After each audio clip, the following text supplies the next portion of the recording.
As I raised my hands to fight, the 3 male wolves began to bark, but not at me or my assailant. They were focused on some other danger, farther up the tunnel, and took no notice of the trouble I was in. Nor did Magda, who lay peacefully where she was and gazed at me with a curious but unalarmed expression. Before I could strike, the person holding me said something that sounded like "Gula bashta." I tried to shout in response, but could manage only a muffled grunt because of the bone jammed between my teeth. "Gula bashta!" My attacker snapped again, then eased the bone out and pressed a couple of dry fingers to my lips. Realizing my life wasn't under threat, I relaxed and suspiciously studied the person who had knocked me to the floor. With a start, I saw that it was one of the pale-skinned, white-eyed guardians of the blood. He was a thin, anxious-looking man. Putting a finger to his own lips, he pointed at the wolves, barking louder than ever, then up at the roof of the cave where he had dropped from. Pushing me over to the wall, he pointed out finger holes in the rocks, then scrambled up into the darkness.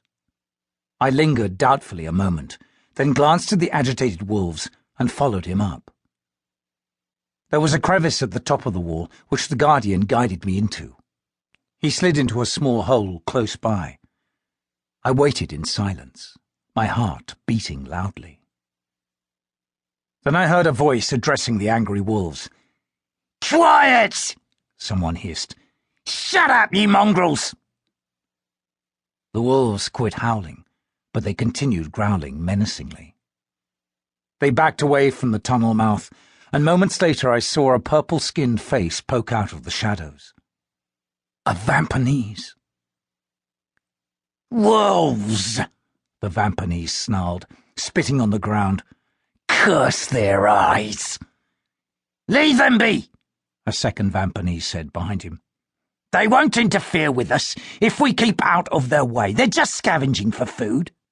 If they keep yapping, they could bring the vampires down on us," the first Vampanese murmured ominously, and I saw the blade of a sharp knife glint by his side.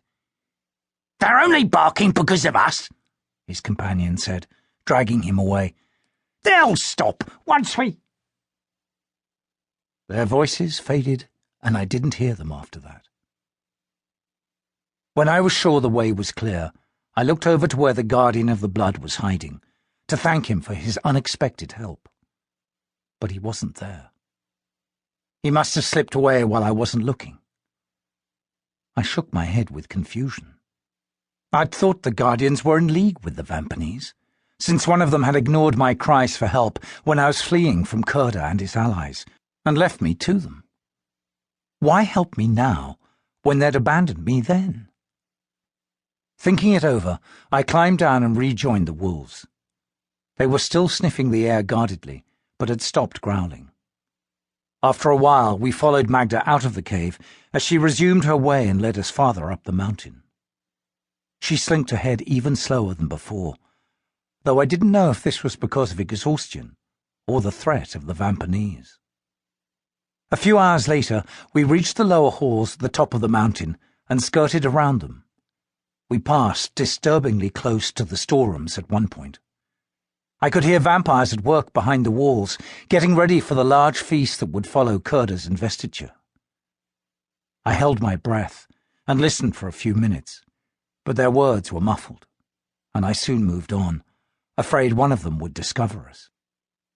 I kept expecting Magda to stop, but she led us higher and higher, farther up the mountain than I thought possible. I was beginning to think we must be almost at the very top, when we came to a tunnel that cut upward sharply. Magda studied the tunnel, then turned and gazed at me. I could tell by the look in her eyes that she had brought me as far as she could. As I dashed forward, eager to check where the tunnel led, Magda turned and limped away. "Where are you going?" I called. The she-wolf paused and glanced back, tired resignation in her stare. She couldn't manage the climb.